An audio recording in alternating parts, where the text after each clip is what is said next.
Παστράγκουλο. Άλλο ένα εργαλείο χειρός, πάρα πολύ χρήσιμο και οικονομικό. Προφανώς αυτά είναι τα χερούλια του, από που το πιάνουμε. Από εδώ ρυθμίζουμε το βάθος κοπής. Όπως βλέπετε η λάμα μετακινείται. Πάμε να βγάλουμε τη λάμα του και να την ακονίσουμε.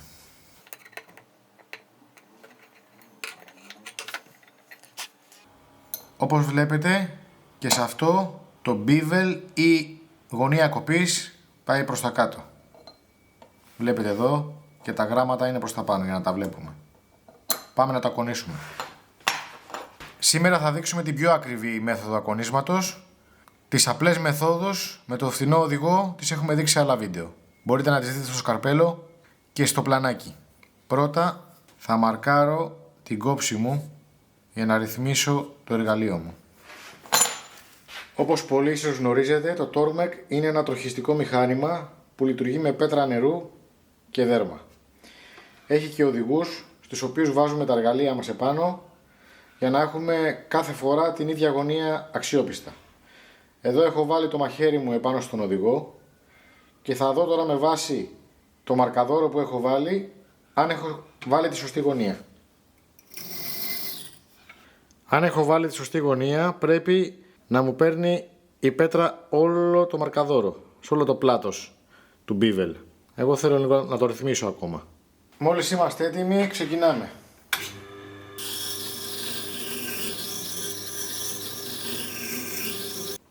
Τώρα θα βάλουμε λίγη σμυριδαλιθή στο δέρμα.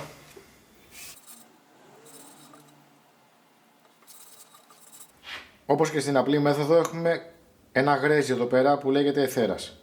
Θα το αφαιρέσουμε στο δέρμα, αλλά πρώτα πάμε να γυαλίσουμε την κόψη μας.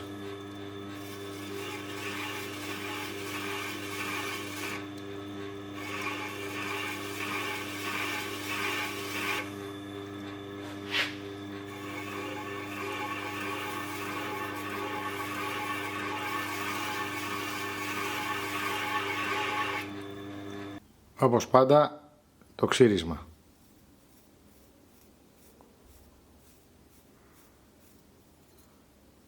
Άμα ξυρίζει είμαστε εντάξει. Όπως και στο ροκάνι, όσο πιο έξω είναι η λάμα, τόσο πιο χοντρά κόβει. Όσο πιο πίσω είναι, τόσο πιο ψηλά.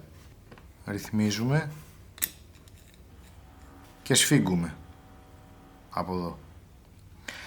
Με το παστράγκουλο μπορούμε να κάνουμε και το εξής, όπως και σε μερικά ροκάνια. Από τη μία μεριά να κόβουμε πιο χοντρά και από την άλλη πιο ψηλά. Να ρυθμίσουμε δηλαδή τη λάμα διαγώνια. Κάποιες φορές βολεύει αυτό το πράγμα. Δεν είναι κακό να το ξέρουμε. Και σφίγγουμε. Πάμε να δούμε τώρα μερικές περιπτώσεις που χρησιμοποιούμε το παστράγκουλο. Πρώτα το ρυθμίζω σε πολύ λεπτό ροκανίδι και πάω να δω που βρίσκομαι. Δεν κόβει. Λίγο πιο πολύ. Αρχίζει και κόβει λεπτά. Λίγο ακόμα. Εδώ καλά είμαστε. Όπως και με το ροκάνι, έτσι και με το παστράγκουλο μπορώ να στρογγυλεύω τις γωνίες. Πάμε.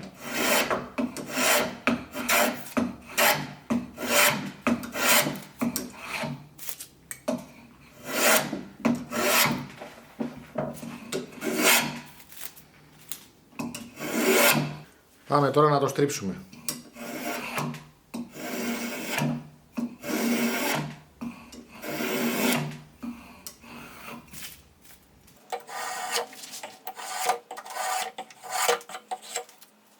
Θα μου πείτε τώρα γιατί θέλω το παστράγκουλο, αφού και με το ροκάνι το κάνω αυτό. Θα σας πω αμέσως. Η διαφορά είναι ότι με το ροκάνι δεν μπορώ να μπω εδώ στην εσωτερική αυτή καμπύλη. Ενώ το παστράγκουλο είναι πιο ευέλικτο και μπορώ.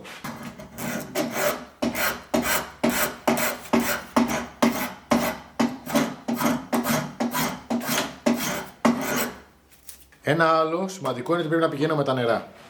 Τώρα αν πάω έτσι, βλέπετε ότι θα μου κάνει σπασίματα και θα κομπλάρει. Δεν δουλεύει καλά. Οπότε πρέπει να πηγαίνω με τα νερά. Το γυρίζω λοιπόν και δουλεύω.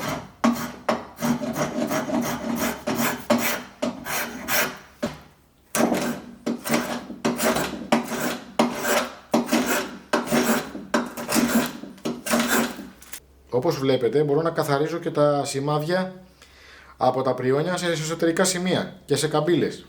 Με το ροκάνι δεν θα μπορούσα να το κάνω αυτό.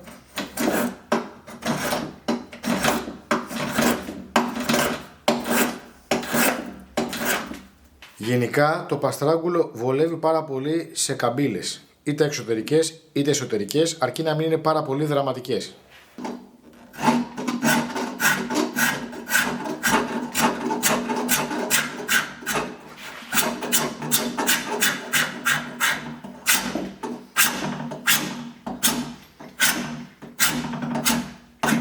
Καμιά φορά, ειδικά στα σόκορα, καλό είναι να το δουλεύουμε πιο διαγώνια, για να το βοηθήσουμε να κόβει λίγο καλύτερα και πιο εύκολα.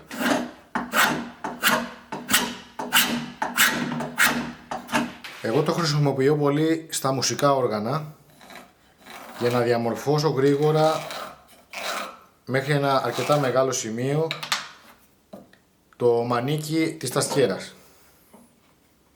Αφού σημειώσω την καμπύλη που θέλω να του δώσω,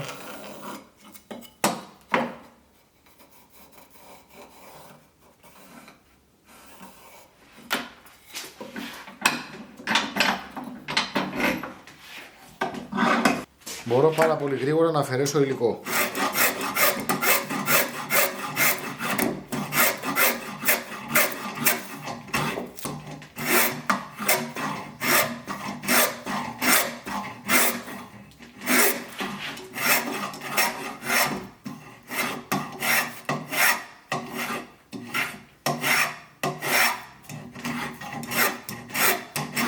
Τώρα από εδώ και πέρα θα το κάνω με τη λίμα βέβαια.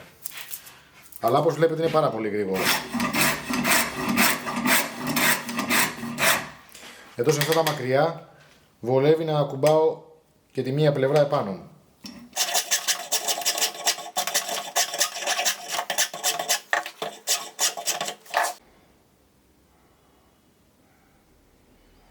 Σε ένα τέτοιο κομμάτι μπορώ να δουλέψω με το ροκάνι τα ίσια μέρη και με το παστράγγουλο τα καμπύλα.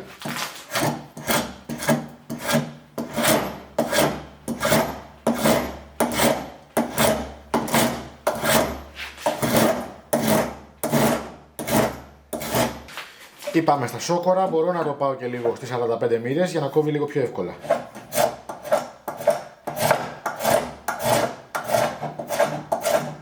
Και επίσης στα σόκαρα καλό είναι να παίρνουμε λεπτά πάσα. Πάλι στην καμπύλη.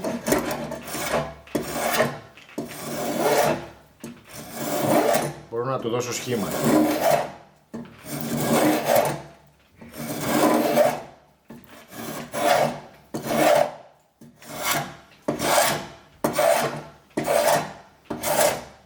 Να και μια ωραία καμπύλη που μπορώ να δουλέψω με το παστράγγουλο. Αφού την έκοψα στην κορδέλα, μπορώ να τη φέρω εκεί που θέλω με το παστράγγουλο.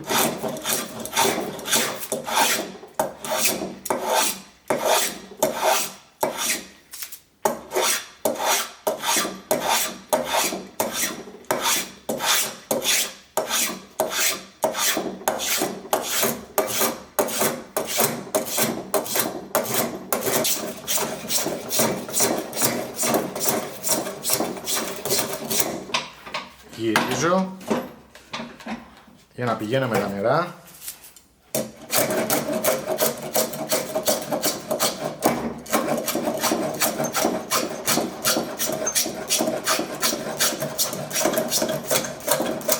Και να δώσω και μια καμπυλότητα. Εδώ θέλουμε και πιο χοντρό.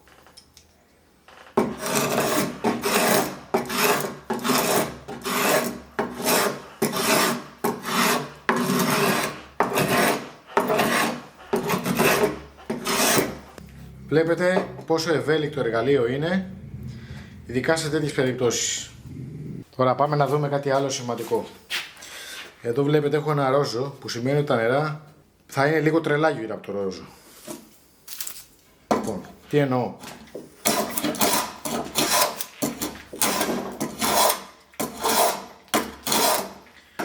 Βλέπετε ότι τώρα έκοψα κόντρα στα νερά. Γι' αυτό δεν έχω πολύ καθαρό κόψιμο. Μου σηκώνει κάπως τις σύνες. Αν θέλω καθαρό κόψιμο πρέπει να αλλάξω κατεύθυνση.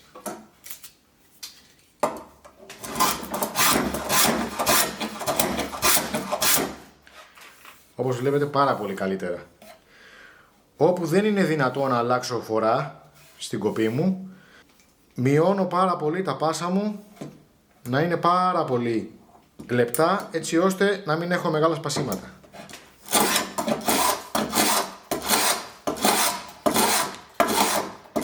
Βλέπετε, πάλι μου σπάει, αλλά είναι λίγο καλύτερο. Μπορώ να το γυαλοχαρτάρω πιο εύκολα αυτό. Άρα αλλάζω πάλι κατεύθυνση.